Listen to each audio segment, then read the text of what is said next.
Hey, good morning. Bon matin. Je parle quelle langue, Janice? Français. Français, ok, c'est bon. Excusez-moi. Et donc, ça fait longtemps que je ne suis pas venu vous voir, hein? Vous me fait un an. Vous me pardonnez. Vous me pardonnez, ça fait longtemps. Excusez-moi. On fait ce qu'on peut. On fait ce qu'on peut. Je pensais que la vie roulait quand mes enfants étaient jeunes. Là, les enfants qui sont vieux, puis d'autres choses ça roule encore. Je vais prendre, même si le chronomètre est parti, j'ai de la pression. Je vais lui donner un peu de nouvelles. Timothée, mon plus vieux, va bien. Il est au cégep en musique encore cette année. Et là, ça part. Lui, il aimerait ça être musicien professionnel. Mais là, ça part avec certains petits contrats, petites choses ici puis là. Il travaille chez Tyzone. Donc, si vous voulez voir, il faut aller manger mal et prendre le thé rapide. Vous pourrez risquer de lui voir là-bas. Nathan, mon deuxième, est de retour à l'école biblique. NBBI pour une deuxième année, ce qui veut dire probablement une troisième année. Vous prierez pour lui parce qu'il est passionné de la Villa du Carmel. Donc sûrement quand il revient, il va vouloir aller travailler là-bas. Mais ça ne paye pas super, la Villa. Le bénévolat, hein? Ça ne paye pas super. Donc, un autre 10 000 pour sa troisième année qu'il va falloir qu'il trouve un moyen. Dieu pourvoit de toutes sortes de façons, dont vous. Je vous avais fait un don, je crois, l'année passée. C'était bien apprécié. Et ça fait chaud au cœur d'un papa là, quand le monde s'occupe de ses jeunes. Donc, Nathan, c'est comme ça. Zoé, elle aurait été ici ce matin, mais elle a une pratique de musique avec le conservatoire. Pour un concert cet après-midi et tout le reste. Elle est en 54, l'Académie des Estacades, puis il fait beaucoup de musique et joue au basket et plein de choses. Annie qui est ici avec moi, vous connaissez, je pense, tout le monde, ou la plupart en tout cas. Elle cherche un peu.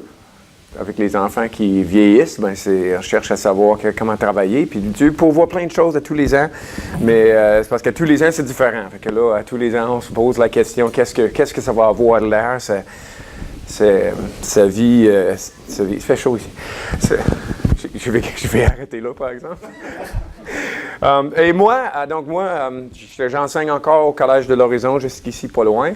On fréquente l'église d'aujourd'hui sur la rive sud, à l'autre bout du monde.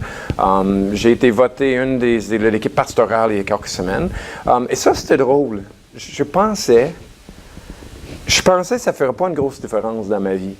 Mais c'était drôle de passer de bénévole à quelqu'un qui accepte une charge très claire. Puis c'est drôle quand j'ai trouvé que tout d'un coup, je me suis rendu compte qu'une église avait le droit de s'attendre à des choses de ma part. Si je viens ici, vous savez, je vous fais grâce, là, je prends mon temps puis ma semaine, puis c'est pas une responsabilité que j'ai, mais ça me fait plaisir de venir, puis ça vous fait plaisir de me recevoir. Mais là, j'ai une église qui a le droit de me regarder, me pointer le doigt si je fais pas des choses. C'est particulier. Je peux pas dire que j'aime ça. Tu comprends, hein? Tu comprends. Non, mais c'est bien. Donc, on se relance sur Jésus méconnu de l'Évangile de Marc. Vous allez voir que à peu près 90%, 95% de mon message aujourd'hui, ça va être de lire dans la Bible. Puis c'est drôle, on a rendu juste avant Pâques. Comme la dernière fois, j'étais rendu juste avant Pâques. On avait parlé du repas de Seigneur, je crois, la Sainte Seine. Là, on avance un pas, puis un an plus tard. Mais on va arriver aujourd'hui à la crucifixion et la mort de Jésus. Ça donne bien. Donc l'année prochaine, ça va être la résurrection, j'imagine, c'est ça? Un autre 13 mois. Mais on a commencé la série, le deuxième message, le chapitre 1 de Marc. C'est à partir de l'Évangile de Marc, avec des théories à propos de Jésus.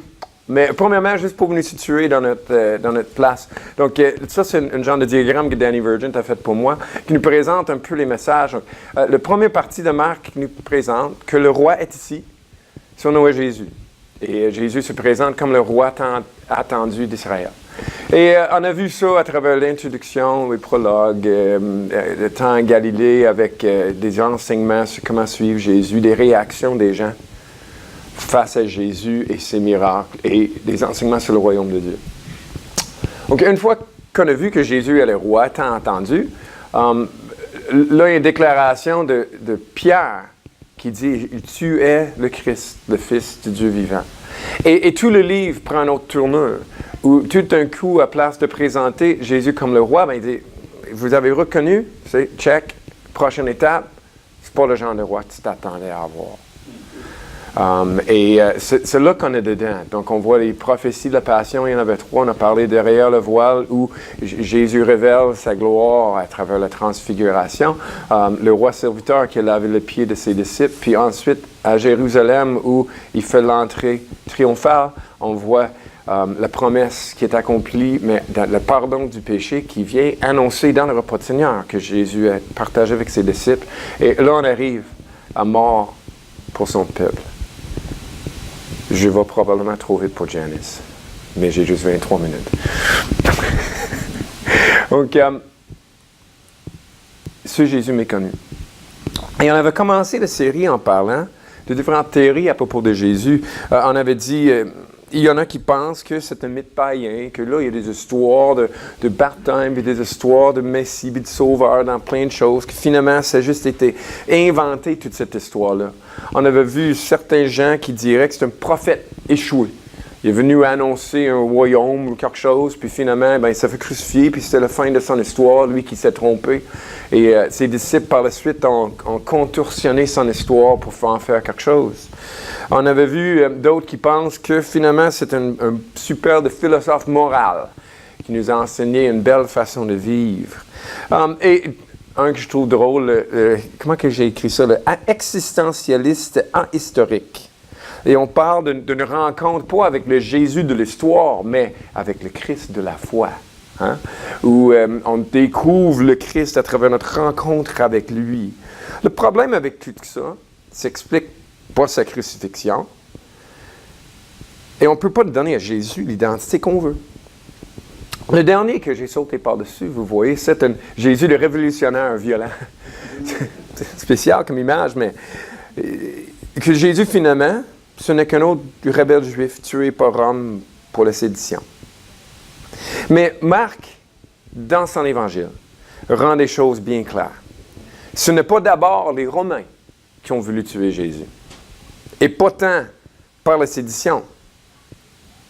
C'était l'arrestation pour des Juifs, eux qui cherchaient un accusation contre lui. Et c'est là qu'on va se lancer en Marc 14. Si vous voulez tourner dans vos Bibles, on va lire un méchant bout. Je vais sauter des bouts ici puis là, vous allez voir, si vous suivez les numéros à l'écran. Mais on part en Marc 14, puis on va descendre comme ça avec quelques dérapages dans les psaumes et en Daniel, etc. OK? Donc, Marc 14. Pour commencer, c'est ça, les Juifs qui cherchaient à Jésus. Donc, Marc 14, versets 1 et 2. Oui, je vais le lire directement là, ça vous dit, en tout cas, il faut que je suive mes notes, parce que j'ai des choses à dire de temps en temps. En tout cas, je risque de me mélanger. OK, dans 2 jours, c'est la fête de la Pâque et la fête des pains sans levain. Les chefs des prêtres et les maîtres de la loi cherchent un moyen pour arrêter Jésus en secret et pour le faire mourir. En effet, ils se disaient, il ne faut pas l'arrêter pendant la fête, sinon le peuple va se révolter. On saute un petit peu avant à versets 10 et 11. On voit Judas l'Iscariote, l'un des 12 apôtres, va voir les chefs des prêtres. Il veut le livrer, Jésus. Les chefs sont très contents d'entendre cela. Et ils promettent de donner de l'argent à Judas. Celui-ci cherche une bonne occasion pour le livrer, Jésus. On saute ensuite à verset 43. Judas, l'un des 12 apôtres, arrive. Il y a avec lui une foule de gens avec des armes et des bâtons. Ils viennent de la part des chefs des prêtres, des maîtres de la loi et des anciens. Judas, celui qui livre Jésus, a déjà expliqué à la foule ce qu'il va faire. Il leur a dit, l'homme que je vais embrasser, c'est lui. Arrêtez-le, emmenez-le et gardez-le bien. En arrivant, Judas s'approche tout de suite de Jésus et il dit, Maître, puis il l'embrasse. Alors les gens mettent la main sur Jésus et ils l'arrêtent. Il amène Jésus chez le grand prêtre. Là, tous les chefs des prêtres, les anciens et les maîtres de la loi se réunissent. Les chefs des prêtres et tout le tribunal religieux cherchent une occasion d'accuser Jésus pour le condamner à mort, mais ils n'en trouvent pas. Alors le grand prêtre se lève devant tout le monde et demande à Jésus. Ce que je trouve intéressant ici, c'est là, il va montrer son jeu, lui. Il va montrer sur quoi il veut réellement l'accuser. Tu ne réponds rien. Oups. Prochaine page. Tu ne réponds rien. Qu'est-ce que ces gens disent contre toi? On voit que les témoignages ne concordent pas. Jésus ne cherchait pas à se défendre contre des accusations truquées. Mais Jésus ne se tait, ne répond rien. De nouveau, le grand prêtre lui demande, « Est-ce que tu es le Messie, le Fils du Dieu que nous adorons? » Le vrai problème pour les Juifs, ce n'était pas ce que Jésus enseignait, c'est qui il se disait être. Et jusqu'ici, il a été reconnu par Pierre, Jésus l'a avoué une fois, en privé. Mais tout le long, il refusait de l'admettre, refusait de le dire en public. Mais ici, maintenant, Jésus lui répond, « Oui, je le suis. Et vous verrez le Fils de l'homme assis à la droite du Dieu Tout-Puissant et venir parmi les nuages du ciel. » Assis à la droite du Tout-Puissant, c'est une référence au psaume 110. Si vous voulez, vous pouvez aller, ça va être à l'écran, mais psaume 110, psaume de David, le Seigneur déclare à mon Seigneur, ou mon Maître, viens t'asseoir à ma droite, je vais mettre tes ennemis sous tes pieds. On voit la référence pour Jésus, d'être assis à la droite du Tout-Puissant, où là, il rentre dans cette lignée messianique des psaumes. Ça a déjà été cité, ce verset-là, en Marc. Marc 12, 35, Jésus a enseigné dans le temple, il pose la question, les maîtres de la loi disent que le Messie est fils de David. Mais comment peut-il dire cela? David lui-même, rempli de l'Esprit Saint, a dit, « Le Seigneur déclare à mon maître, viens t'asseoir à ma droite, je vais mettre tes ennemis sous tes pieds. » David lui-même dit que le Messie est son maître. Alors, comment le Messie peut-il être aussi fils de David? Hein? Jésus avait parlé de ça. Pour montrer que celui que le 110 parle n'est pas juste un homme. Et ensuite, venant avec, parmi les nuages du ciel, c'est une référence à Daniel 7, verset 13. Encore, vous pourrez tourner si vous voulez. Vous pouvez lire le texte qui dit, Daniel dit, « Je regardais pendant mes visions nocturnes, et voici que sur les nuées du ciel arrivait comme un fils d'homme, ou le fils de l'homme. Il s'avançait vers l'ancien des jours, et on le fit approcher de lui. On lui donnait la domination, l'honneur et la royauté. Et tous les peuples, les nations et les hommes de toute langue le servirent. » C'est le fun ici avec toutes les langues, hein, le chinois sur le PowerPoint et tout le reste, chanté dans 2 langues. Très agréable. Cette domination est une domination éternelle qui ne passera pas. Et sa royauté ne sera jamais détruite. Donc, le Fils de l'homme, on peut maintenant le comprendre avec un double sens. Le Fils d'un homme, le fait qu'il est humain, qui est vrai, et qui est contenu dans cette phrase-là, mais aussi le Fils de l'homme de Daniel 7. J'ai une citation ici qui disait que Jésus était quand même subtil dans le sens qu'il révélait son identité à ceux qui avaient des yeux pour voir, mais il ne révélait pas de façon si flagrante que tous viendraient à lui, couronnés de loi. Il faisait parfois des déclarations explicites, dans d'autres circonstances, des déclarations implicites. Mais c'est seulement, ça je trouve important, seulement quand le moment était venu, quand il était en procès pour sauver sa vie, et ils ont dit, « Es-tu le Christ, le Fils du Dieu béni? » C'est là qu'il a dit, « Je le suis. Et vous verrez le Fils de l'homme assis à la droite du Dieu, et venant avec les nuées du ciel. » Il a confessé sa divinité au moment même où il savait que pour cette déclaration, il serait crucifié.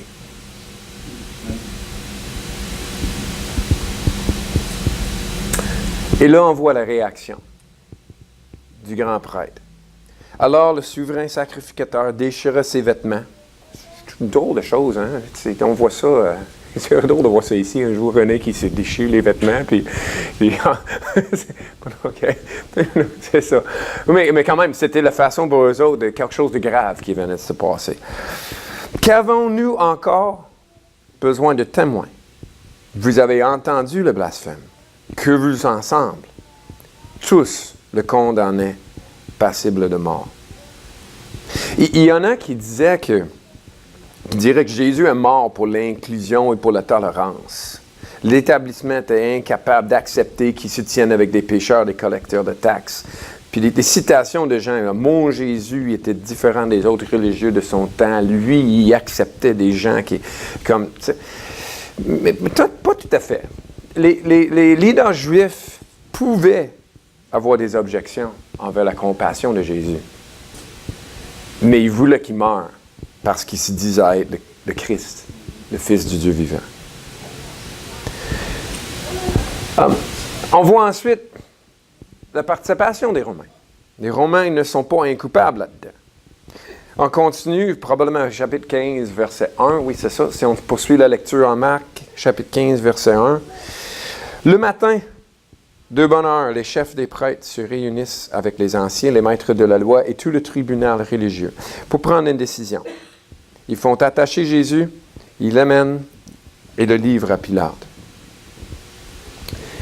Pilate demande à Jésus, « Est-ce que tu es le roi des Juifs? » Jésus lui répond, « C'est toi qui le dis. » Les chefs des prêtres accusent Jésus de beaucoup de choses. Ils reviennent avec plein d'accusations. Hein? C'est drôle à faire. Hein?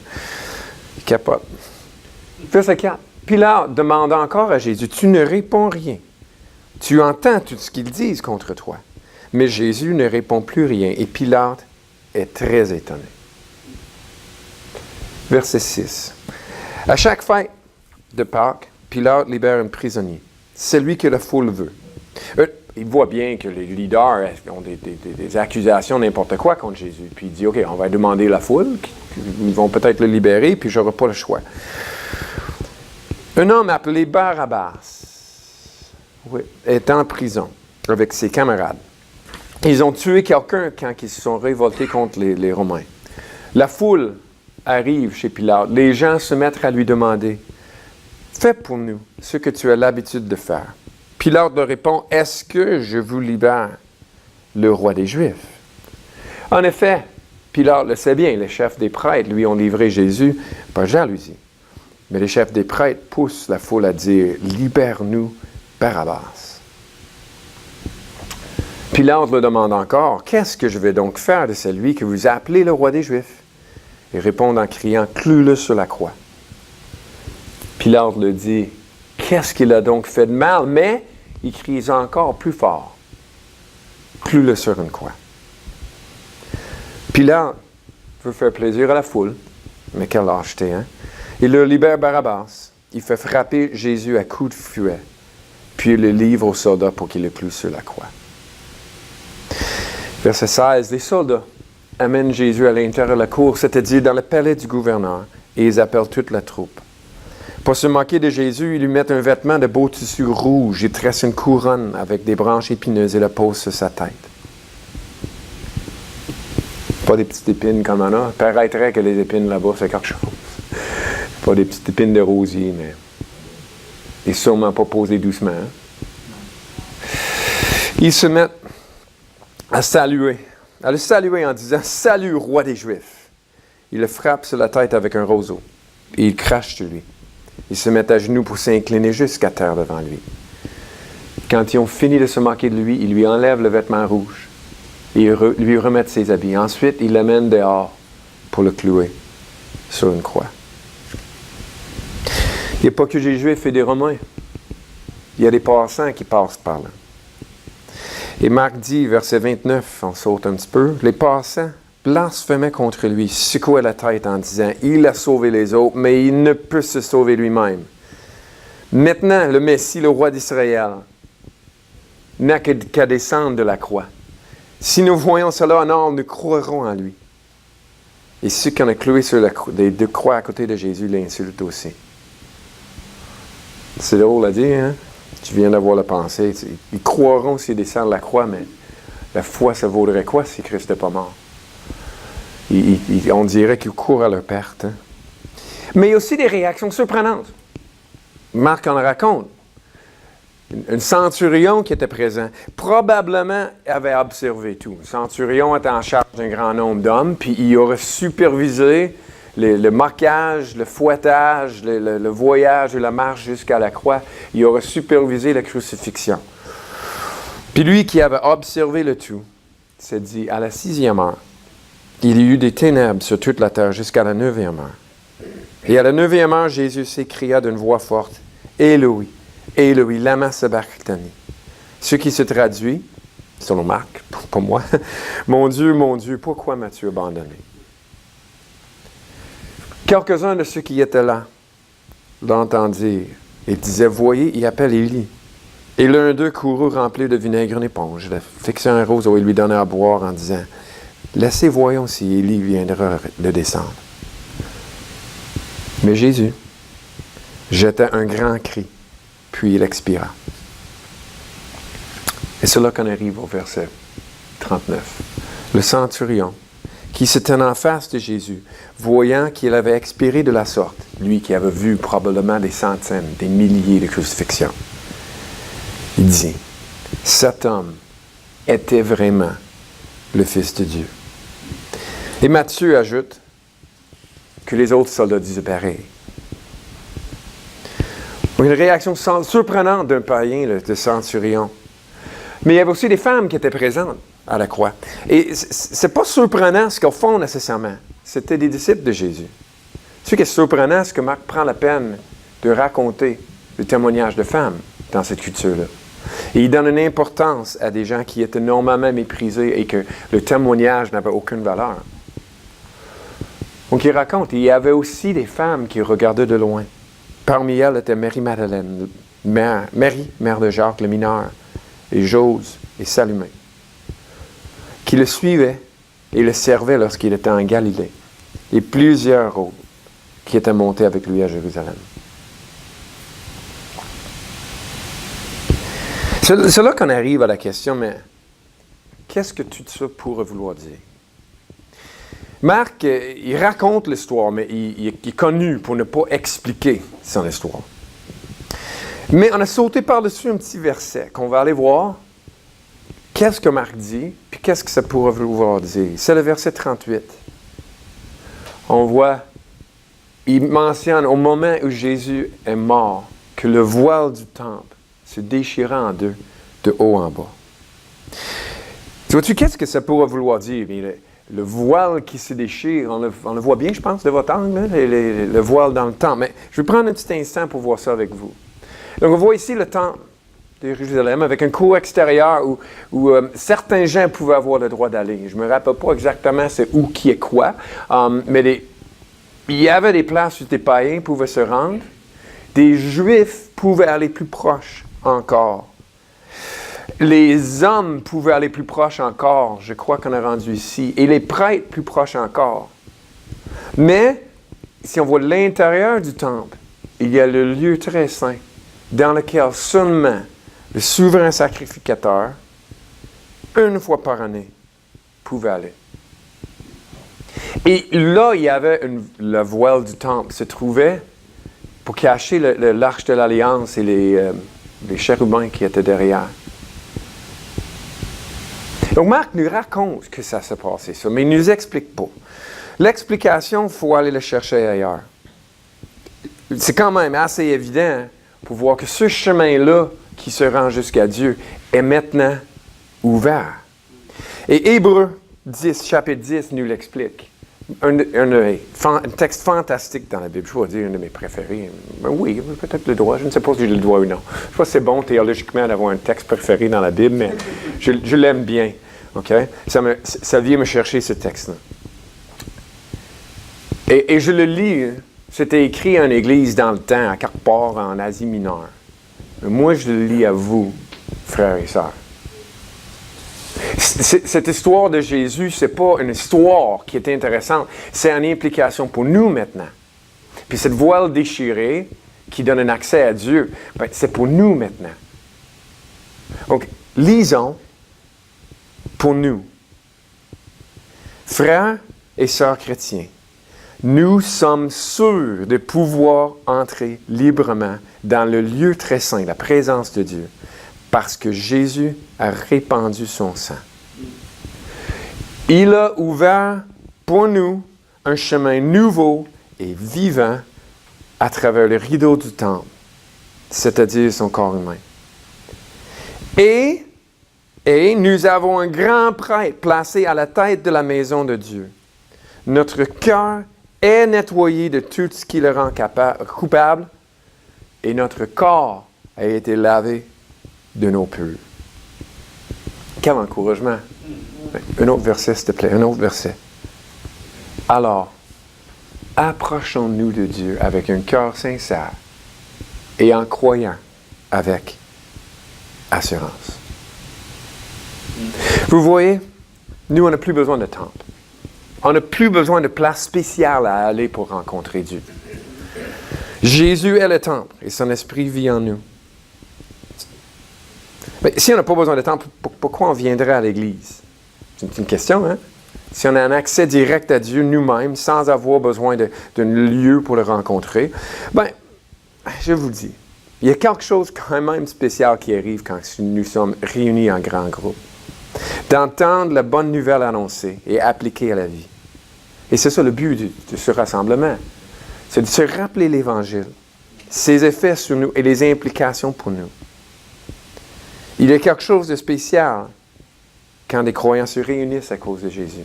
Jésus lui-même qui a dit, « Oui, quand 2 ou 3 sont réunis en mon nom, je suis là au milieu d'eux. » Mais, il faut dire, Dieu n'est pas plus présent ici qu'ailleurs. Jésus, notre temple, c'est notre façon de s'approcher de Dieu, à travers lui, ici et ailleurs. On n'a plus besoin non plus de prêtre. Jésus est notre prêtre. Vous n'avez pas besoin de moi pour vous approcher de Dieu. Vous n'avez pas besoin de René ou n'importe qui d'autre. Je suis ici pour vous rappeler l'Évangile. Pour travailler ensemble dans la communauté, de vivre une expérience commune, mais on a chacun un travail, le privilège de chaque jour de rentrer dans la présence de Dieu. Il y avait une femme qui venait à notre église dans le temps que j'ai préparé ça, qui m'avait envoyé un article cette semaine-là, justement, sur l'importance de passer du temps avec Jésus au quotidien. Tout ce qu'on a, le besoin de faire, c'est d'ouvrir la Bible. De méditer la vérité de cet accès que nous avons et de le vivre. À tous les jours. Plus besoin d'être dans une place spécifique, plus besoin d'avoir quelqu'un pour nous apporter. Ni un prédicateur, ni un animateur de louange, on est capable. Par nous, parce que Jésus a ouvert la voie. Puis on n'a plus besoin de sacrifice non plus. Jésus est notre sacrifice, un rançon pour plusieurs. Avant, la culpabilité et la honte pouvaient nous garder loin de Dieu. Mais aujourd'hui, il nous pousse plus près de Jésus. Il nous pousse à reconnaître, à confesser, puis à s'approcher de Dieu avec ça, sachant qu'on a déjà pardonné et lavé et pur. Vois-tu, nous cherchons pas à plaire pour pouvoir s'approcher. On n'essaie pas de tout se mettre propre et tout avoir toutes nos affaires comme faut pour pouvoir aller devant Dieu. Nous, en fait, nous s'approchons pour plaire. Je pense à moi comme père. Tu sais, ça ne me plaît pas que mes enfants essaient... Oui, ça me plaît qu'ils essaient de tout faire comme je voudrais. C'est vrai. Mais vous comprenez, c'est pas... S'ils le font parce qu'ils ont peur que je les rejette, c'est désolant. Mais ce qui me fait le plus plaisir, c'est qu'ils veuillent être avec moi. Timothée, hier, m'a appelé, il voulait aller chercher de quoi dans l'église. J'ai dit, je peux te donner la clé puis la code. Puis il dit, non, mais ça, c'est pas le fun, paix. J'aimerais ça que tu viennes avec moi. Il y a 20 ans, il veut que son père fasse un petit voyage de 30 minutes en char avec lui. On va le prendre. On va le prendre, right? Mais tu vois-tu, c'est ça. Jésus est déjà plus. Et Dieu prend plaisir en nous. Mais que nous prenions plaisir en lui. Qu'est-ce que John Piper dit? Il dit, Dieu est le plus glorifié en nous quand nous sommes le plus satisfaits en lui. Donc on confesse notre péché, notre mal, notre rébellion, que je regrette réellement, et j'entre librement dans la présence de Dieu pour le connaître de la main. Ce qui nous amène au repas du Seigneur. pour nous à l'église où j'étais quand j'ai préparé ça, on a prié une fois par mois, mais on l'a fait là après la réunion. Ça rappelle l'œuvre de Dieu, on va le faire tantôt. Sa mort, il a donné son corps, il a versé son sang pour le pardon de nos péchés. Mais plus encore, c'est une occasion pour nous de nous réengager, nous recentrer sur cette nouvelle alliance-là. Où ce que Dieu a promis de mettre les enseignements dans notre cœur. Que lui serait notre Dieu, nous serons son peuple. Et que tous connaîtront Dieu, car les fautes seront pardonnées, le péché seront oubliés. Donc, rappelons ensemble que cet accès, que ce repas du Seigneur nous rappelle, oui, le coût pour Jésus de cet accès-là, mais aussi la liberté que ça nous donne. Qu'on le pratique aujourd'hui ici et que ça déborde jusque dans nos vies partout. Amen.